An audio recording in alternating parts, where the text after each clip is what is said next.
안녕하세요. 이번 시험에서 서울 초수 합격해서 합격 수기를 발표하게 되었습니다. 저는 먼저 사범대학 졸업 후에 1년을 올인하였고 저희 학교는 디자인과와 혼합되어 있어서 디자인 수업이나 수업 실현 위주로 4년 동안 진행했기 때문에 다른 분들과 이론적인 배경에서 크게 차이가 없었습니다.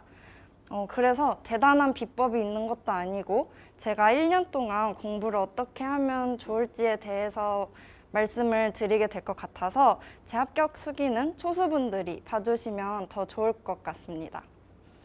먼저 저는 전공은 직강으로 1년 내내 들었고 교육학은 인강으로 들었습니다.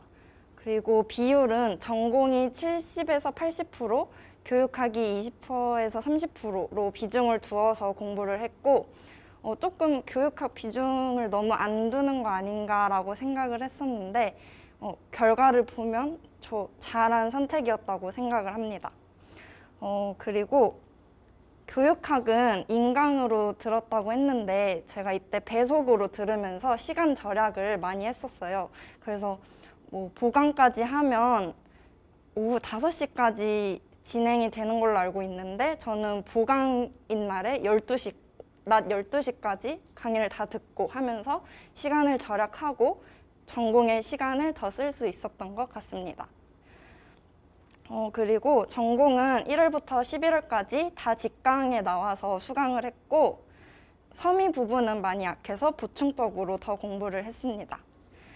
제가 합격 수기 올린 곳에서 스터디를 한 5, 6가지 정도 추천을 했는데 그중에서 가장 추천하는 3가지만 뽑아서 말씀드리겠습니다.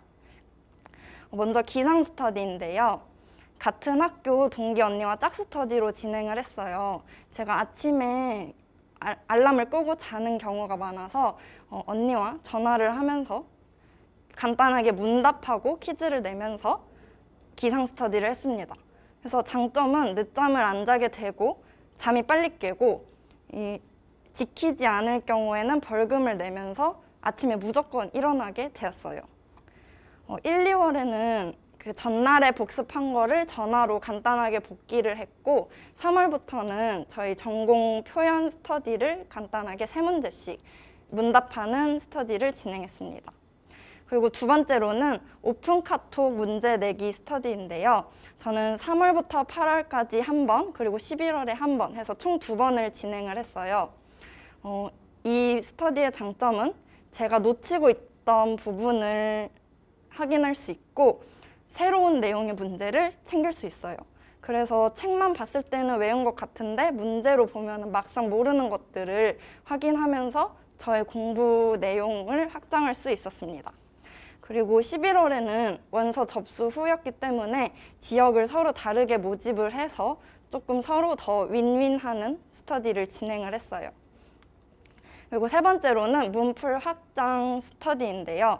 9월쯤에 위상 선생님께서 모의고사 등수가 낮아도 초수에 서울이나 경기에 합격하는 사례에 대해서 말씀을 해주시면서 문풀 확장하는 것에 대해서 말씀을 해주셨어요.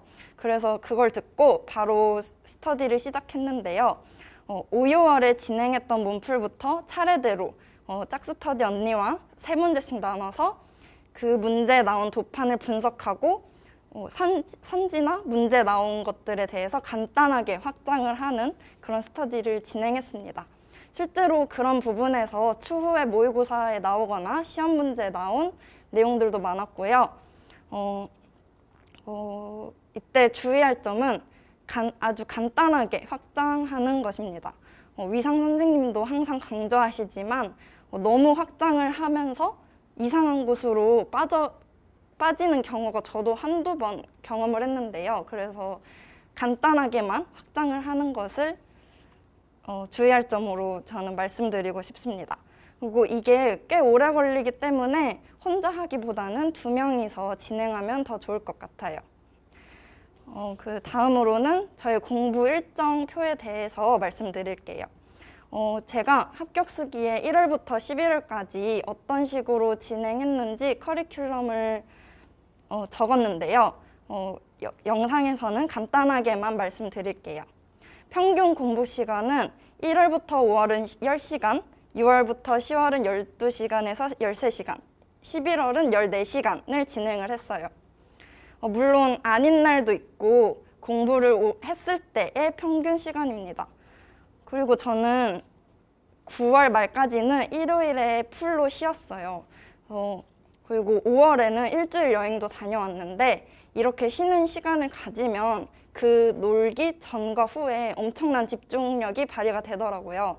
그래서 저는 너무 무리해서 공부를 하기보다는 이렇게 10월 전까지는 하루 이틀 쉬면서 공부하는 것도 추천을 합니다. 그리고 교육학을 인강으로 들었기 때문에 월화에 진행된 강의를 화요일, 수요일에 들었어요. 그래서 화요일, 수요일에 아침부터 오후 한 2, 3시까지는 교육학을 공부를 하고 그 외 나머지는 싹 다 전공을 공부를 했어요. 그리고 막판 11월에는 하루에 1시간씩 교육학을 하고 그 외에는 전공을 공부를 했습니다. 그리고 금요일, 토요일에는 전공 직강에 나왔는데요. 제가 서울에 살지만 노량진과 조금 반대편이라 편도 1시간이 걸리는 거리였어요. 그래서 수업 끝나고 저희 스터디도 따로 직강에서 진행을 했기 때문에 6시, 8시 이렇게 끝날 때에는 집 가면 9시가 넘어서 이때는 집에 와서 그냥 쉬었습니다. 근데 물론 9월이 지나고부터는 집에 와서 조금씩은 했던 것 같아요. 그리고 나머지 월요일, 목요일 강의가 없는 날에는 오로지 기본서를 중심으로 전공을 복습하고 보충을 했습니다.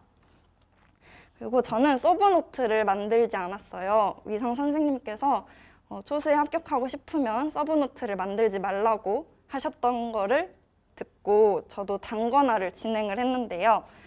제가 책을 가져왔는데 보면은 저는 이렇게 그냥 3공링으로 하면 책이 너무 약한 것 같아서 이렇게 분철을 한 그대로 진행을 했고 이런 식으로 심화책에 있는 내용을 표로 이렇게 잘 안 보는 부분에 이렇게 들 수 있도록 했고 또 필독서, 용어 사전이나 이런 것들에서 보충을 한 내용은 색깔 포스트잇으로 그리고 이것도 심화 내용 해서 이런 식으로 단권화를 진행을 했습니다.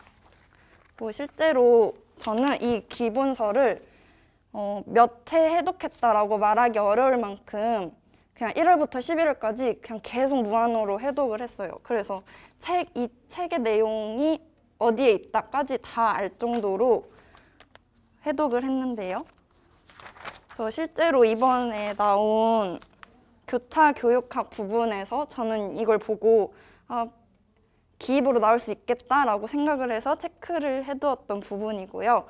실제로 시험에서는 이렇게 구석에 있는 곳이나 아니면은 이쪽에는 없는데 미술사 부분에 날개에 있는 용어 설명에서 시험 문제가 많이 나오기 때문에 책에 있는 모든 내용을 저는 다 읽고 암기를 하려고 노력을 했습니다.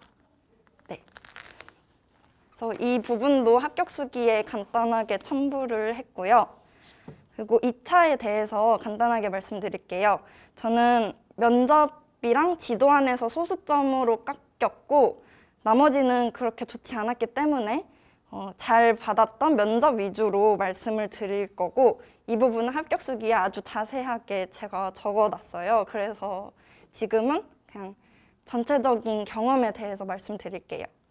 1차는 엄청난 장기전이지만 2차는 단기전이기 때문에 저는 무조건 쓸 수 있는 체력은 2차에서 다 쓰는 것이 중요하다고 생각을 합니다. 그래서 저는 이번 2차를 준비하는 게 처음이었고 실기 과목도 제 전공이 아니었기 때문에 남들보다 더 빡세게 준비를 했어요. 저도 실기 5일을 다녔고 1차 발표가 난 후에는 6일 이렇게 다녔고 오전에는 면접 스터디 총 3에서 4회 정도까지 진행을 하면서 다른 분들보다 더 많이 스터디를 진행을 했는데요. 그래서 첫째, 둘째 주에는 3, 4시간밖에 못 잘 정도로 준비를 했습니다.